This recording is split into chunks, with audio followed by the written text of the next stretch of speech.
What up, peeps? Tony Baker here, back with another movie review. This time I'm reviewing Hellboy, the 2019 version. Now, if you're familiar with Hellboy, you may or may not have seen that there were two previous Hellboy movies, Hellboy in like 2004, and then the sequel, Hellboy the Golden Army, came out the same year. I remember the same summer as The Dark Knight. I remember it getting buried like its second weekend because The Dark Knight just ate everything in its vicinity. But the Hellboy movies were good, in my opinion. So this is not a direct sequel, but it's more like a reboot. I guess they didn't want Guillermo del Toro, who did the first two, and he also wrote on the first two as well. Just wanted him to direct. And then Ron Perlman, who played Hellboy in the previous two movies, didn't want to come back if Guillermo wasn't coming back. So he was like, so they just recast it. And so they got David Harbour, who's from Stranger Things, to play Hellboy. So it's pretty much just a fresh start,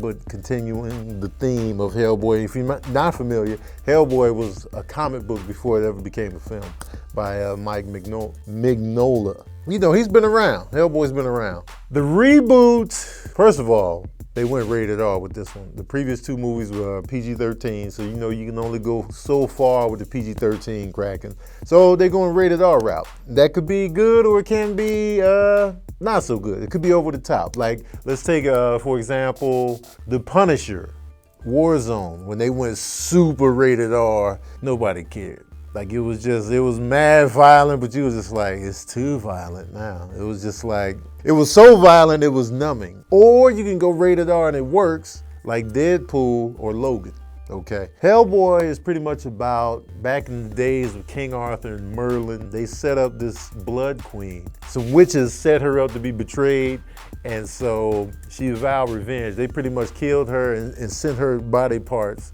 all across the earth. And so, you know, she wants revenge in a sense. So she never really truly died, but she couldn't fully come back together because she was chopped to pieces and spread out all across, you know, the earth. And so pretty much the essential plot is they wanted Hellboy dead, and so they needed help to get him. So it was like, well, let's get the Blood Queen. Let's assemble her parts and use her to kill Hellboy. That's essentially what it's about, without revealing too much. The Blood Queen is played by Milla Jovovich, who is, you know her from the Resident Evil movies and one of my personal favorite movies, The Fifth Element. I loved her in that, and that's her. She also played Joan of Arc in The Messenger, which I was hyped about, but it just didn't do it. It was a Luc Besson film too, because he also did The Fifth Element, but The Messenger never really clicked. Nobody really, but I was excited because Joan of Arc is an interesting character. Anyway, that's neither here nor there. So that's the cast. And you also have Ian McShane in this joint, and it never really just connected with me. I'm a fan of Hellboy. I'm a fan of Ron Perlman, first of all. I really loved him in Blade 2, Sons of Anarchy, and I loved him as Hellboy. And I feel like they changed Hellboy's look visually just a little bit. He's a little more pink in this movie and a little bit more grizzled in the face, if that makes any sense at all. He's more like, you know, I don't know how to describe this, but that's the kind of look he has. I don't know, for some reason, he just looked better in the other two Hellboys to me. And, you know, Guillermo del Toro is a fantastic director. He's been on a roll ever since. He also directed Blade 2, so I'm pretty sure that's when the good relationship with him and Ron Perlman started. He's a great director, man. He's done Pan's Labyrinth and The Shape of Water, so you know his glow up is real out here. But more so than that, I really enjoyed the first two Hellboys just because how everything flowed, how the characters flowed, how everything just flowed together. And then in this new one, they want you to know it's rated R and we're taking a different approach, but there's a disconnect. The gore is super digital, so that takes you out of it in a sense. Like, you know, you see people get ripped in half, but if it's all digital, it doesn't have the same effect as those, you know, practical special effects. And so they lost me with that. Like, you didn't have to go super rated R just for the sake of it. And that's what I felt like they were doing. The action, I really didn't have any attachment to the action.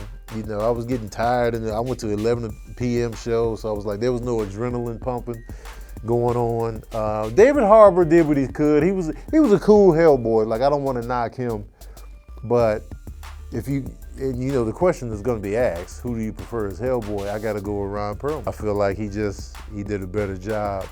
No disrespect to David Harbour, he's a great actor, but it was just, you know. And Mila, I felt like she didn't do a good job at all as the main villain. And I'm a fan of hers as well. It was just like, nothing really connected and really hit. Like, there were some cool moments and cool visuals. Like the demonic visuals that they showed, definitely cool and like hellish and freakish looking, which I appreciate when you're talking about hell and mystical creatures and stuff like this. Stuff needs to look crazy, and it does.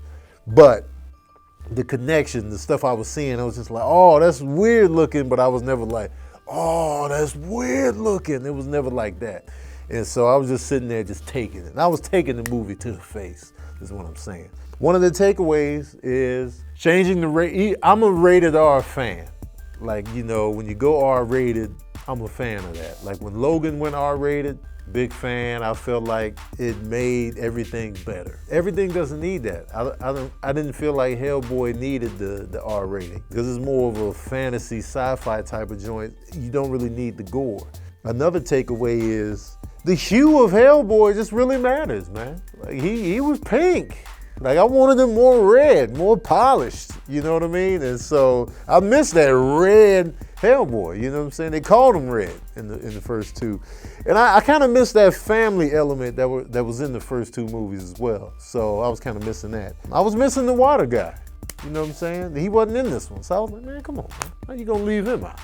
So those are my biggest complaints and my biggest takeaways from the movies. I gotta say, I was disappointed, man. But forget all that. Y'all want to know the smooth jazz review of Hellboy. Well, here it is. Oh, yeah. I'm giving Hellboy, 2019 Hellboy, 2 saxophones out of 5. Yeah, don't go see it on the late night. You might fall asleep. And then one of those demons might pop up in your quick dream and then you're yelling at the movie theater. I'm not saying it happened to me, but it could happen. All right, peeps, that's my review of the new Hellboy movie. Let me know what you thought of the movie in the comment section below. Do you agree with the critics? The critics on Rotten Tomatoes are not really feeling it. It's like at 11 to 15% right now on Rotten Tomatoes. Let me know what you thought in the comment section. And also let me know what you thought of the first two Hellboys. I enjoyed them. I thought they were, I kind of want to say they were equal in terms of which one was better than the other with the first two. This new Hellboy is easily the worst of the 3 Hellboys. And I kind of want to say they're about tied, the first one and the second one. Maybe the second one a little bit better. I got to watch them again. It's been a while, but I know I enjoyed them. So check those first 2 Hellboys out if you want to dabble in Hellboy as a whole. I say check out the previous 2 installments, man. Don't forget to like, share, and subscribe. And as usual, we out here.